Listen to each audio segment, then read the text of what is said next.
আপনি সম্প্রতি agri food pioneer হিসেবে মনোনীত হয়েছেন, যেটি বাংলাদেশের দ্বিতীয় ব্যক্তি। আপনি এর আগে সম্ভবত ফজলে হাসান আবেদ সাহেব এই সম্মানে ভূষিত হয়েছিলেন। তো আমেরিকার যে ওয়ার্ল্ড ফুড প্রাইজ যেটি, তারা আপনাকে মনোনীত করেছেন। এই জন্য আপনাকে আমাদের তরফ থেকে শুভেচ্ছা এবং অভিনন্দন জ্ঞাপন করছি। তো আপনি এই যে কৃষি খাতে এবং খাদ্য এবং কৃষি খাতে যে অবদান রেখে চলেছেন, আপনি আন্তর্জাতিক স্বীকৃতি লাভ করলেন, এটার পেছনের গল্পটা কি আমাদের বলতে পারেন? প্রথমে আপনাকে ধন্যবাদ। সবকিছুর পেছনে তো একটা ছোটখাটো ইতিহাস থাকে। অন্য কথা আপনাকে বলছিলাম, দেখুন 1990 দশকে তখন আমি বেশিরভাগ সময় বাইরে থাকতাম। আমি যখন বিদেশে যখন বিভিন্ন সুপার মার্কেটে যেতাম, তখন ওই দেশের যে শাকসবজি দেখতাম। আর যখন আমি বাংলাদেশে আসি, তখন দেখি যে যে শাকসবজি আমাদের নিয়ে আসে, কোনোটা বাঁকা, কোনোটা ছোট, কোনোটা পোকা ধরা। তেমন ভাই ওই দেশে যদি এত ভালো হয় এই সবজি, এখানে এরকম কেন? তখন আমি একটা যে লোকের কথা বলতে, সাইমন গ্রুট, তিনিও কিন্তু এই পুরস্কারটা পাইছেন। উনি পাইছে 2019-এ। ওনার সাথে যোগাযোগ করলাম যে ভাই, বাংলাদেশে আমরা ভেজিটেবল যদি ইমপ্রুভ করতে চাই। কোন দেশে? উনি ডাচ, নেদারল্যান্ডের। ওকে ওকে। ওনার সাথে যোগাযোগ করলাম। উনি by that time already Philippines, Indonesia এবং ভিয়েতনামে অলরেডি এরকম করতেছে এটা। তো ওনার ইন্সপিরেশনে আমরা প্রথম এটা নিয়ে গবেষণা শুরু করলাম। 1995 সালে।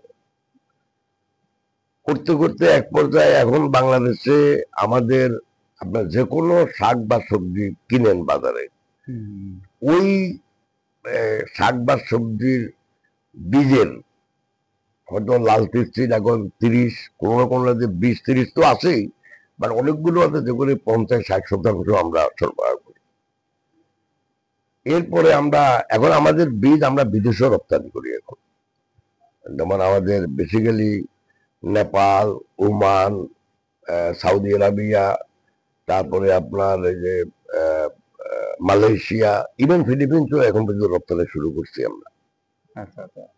এখন এইগুলো সবজির, তারপরে আমরা রাইস গবেষণা শুরু করলাম। এরপরে এখন আমরা শুরু করছি লাইভ স্টকে। এই যে বাংলাদেশে আপনি যদি দেখেন, আমার মনে হয় সব গরু এবং মহিষের উৎপাদনশীলতা সবচেয়ে কম। বাগেরহাটে যান, দেখবেন যে গরুগুলো অনেকটা ছাগলের থেকে একটু বড়। তো আমরা এই একদিক দিয়ে শাকসবজি, একদিক দিয়ে রাইস, ডাল, অন্য দিক দিয়ে আপনার গরু এবং মহিষ এতদিন আমরা করছি 2006 থেকে। এখন আমরা শুরু করছি ছাগলের উপরেও গবেষণা, যাতে করি বাংলাদেশে দুটা প্রধান জিনিস, একটা হলো মাংস আর একটা হলো দুধ। আমাদের যে মাংস উৎপাদন বলে অনেক মাংস উৎপাদন হয়, কিন্তু আসলে বিকজ আমাদের প্রতিবেশী দেশ গরুর মাংস খায় না, আমাদের আরেক প্রতিবেশী যে মিয়ানমারও তাই। তো ওই দুই দিক থেকে অনেক গরু বাংলাদেশে আসে, কিন্তু বাংলাদেশের মূল সমস্যা হলো এখন দুধ। আমি পার্সোনালি মনে করি বাংলাদেশে যদি দুধের সমস্যা আপনাকে সমাধান করতে হয়, তাহলে আপনাকে মহিষে দুধ দিতে হবে।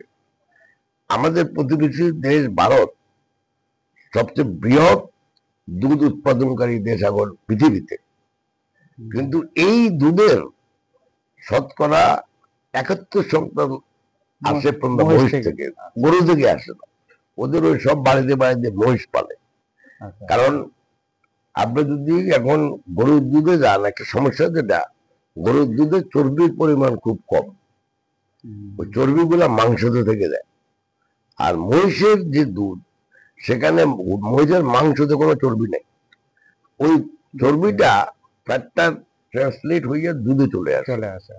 এখন আমাদের বাংলাদেশের দিন দিনে আপনার নতুন প্রজন্ম যারা আছে, একদিক দিয়ে মিডল ইনকাম লোক বাড়তেছে, ছেলে মেয়েরা বাটার খেতে চায়, চিজ খেতে চায়, এটা তো আপনি যদি চর্বি না হয় তাহলে তো আপনি পারবেন না। হুম, হুম, তো একদিক দিয়ে দুধ এবং মাখন ধরেন, এই সমস্যার সমাধান করতে হলে আমাদের একমাত্র সম্ভাব্য উপায় হলো মহিষ। মহিষের আহ, মানে মহিষ চাষ করার প্রচলনটা বৃদ্ধি করা।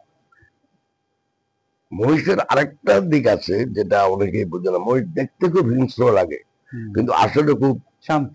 শান্ত। আপনি দেখবেন কোনো লোক বলতে পারবে না যে মহিষের পায়ের লাথিতে কোনো লোক মারা গেছে বা হুম, কোনো লোক আহত হয়েছে, হুম, কিন্তু গরুর লাথিতে সবসময় লোক রাইট, আহত হয়। রাইট। আবার মহিষের আহ, হজম শক্তি গরু থেকে প্রায় 27% বেশি। তো যে কোনো জিনিস আপনি খাওয়াতে পারেন। 3 নম্বর মহিষের হলো মহিষের রোগ কম হয়।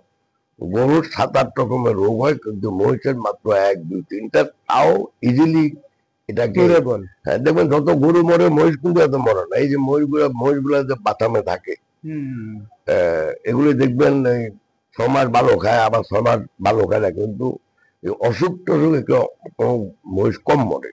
আচ্ছা, তো এই যে 3টা জিনিস, এই 3টা জিনিসের সমন্বয় প্লাস উৎপাদনশীলতা যদি আমরা বাড়াইতে পারি তাহলে কিন্তু বাংলাদেশের দুধের যে সমস্যা বা চর্বির যে সমস্যা এগুলি সমাধান করা যাবে।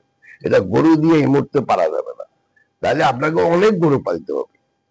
তো এগুলি নিয়ে আমি কাজ করতেছি। আবার এগুলি একটু ছোট ফ্যামিলি ভিত্তিক কাজ। যেমন আমার চিন্তা হলো, আমি একটু জানতে চাইছি মহিষ নিয়ে আপনি কি কি করছেন এই মুহূর্তে, এই যে পরিকল্পনাটার কথা বললেন। এই যে মহিষের জাত ডেভেলপ করতে, যেরকম ভেজিটেবলের জাত ডেভেলপ করছি। আচ্ছা, সেটা করছেন অলরেডি আপনি? হ্যাঁ, আমি তো 2006 থেকে এটা করতেছি। আচ্ছা, আচ্ছা, 2006 থেকে করতেছি এবং আমি এখন পুরা বাংলাদেশে আমাদের গরু এবং মহিষের যে সিমেন সেটা তো আমরা বিক্রি করতেছি এবং আমরা আর্টিফিশিয়াল ইনসেমিনেশন যেটা বলে।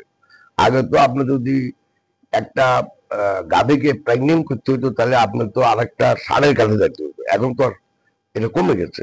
আচ্ছা, আমরা আচ্ছা। দিন দিনে এখন আমরা ওই ইনজেকশন দিয়ে আর্টিফিশিয়াল ইনসেমিনেশনের মাধ্যমে হুম, হুম, হুম। আমরা ওটা প্রেগনেন্ট করতেছি। ওকে, ওকে। তো এখন এটা আমাদের ধরেন আমাদের প্রায় 4,000 ইউনিয়ন আছে। এখন পর্যন্ত আমরা প্রায় 1600 ইউনিয়নে আমাদের লোক দিয়েছি। আস্তে ওয়ান্ডারফুল। আস্তে একদম 4,000 ইউনিয়নে আমরা ট্রেন্ড এআই টেকনিশিয়ান দিব।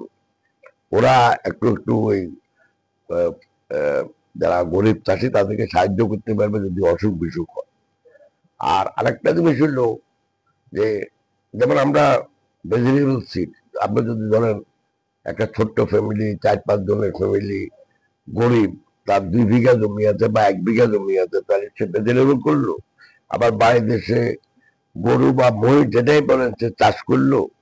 কারণ আমাদের দেশে এখনো গৃহপালিত পশু যেটা এগুলি দেখাশোনা করে বেশি কিন্তু মহিলারা। রাইট। এগুলি কিন্তু ওই ছেলেরা করে না। ছেলেরা মাঠে কাজ করতে যায় আর মেয়েরা ওই গরু টরু ইয়া করে, ওই খানা টানা খাওয়া। ছাগল, মুরগি, হাঁস।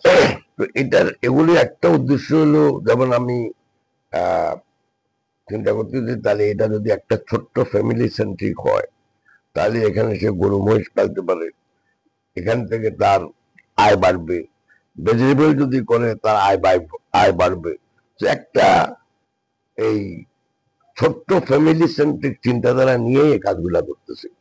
ওয়ান্ডারফুল। আপনাকে অসংখ্য ধন্যবাদ জনাব আব্দুল আওয়াল মিন্টু। আপনার অত্যন্ত মূল্যবান সময় ব্যয় করে আমাকে সময় দিয়েছেন এবং আপনার জীবনের যে গল্প গাথা শুনলাম, আমি বিশ্বাস করি আপনার যে সংগ্রাম মুখর জীবন, আপনার যে উদ্ভাবনশীলতা, সৃজনশীলতা, এটা শুনে দেখে আমাদের দর্শক শ্রোতা নিঃসন্দেহে উপকৃত হবেন এবং আপনার যে এদেশের কৃষি এবং খাদ্য উন্নয়নে আপনার যে নিরলস প্রচেষ্টা, সেটা নিঃসন্দেহে মানুষকে অনুপ্রাণিত করবে। ধন্যবাদ আবারও। ভালো থাকবেন। আপনাকেও আল্লাহ হাফেজ। ধন্যবাদ।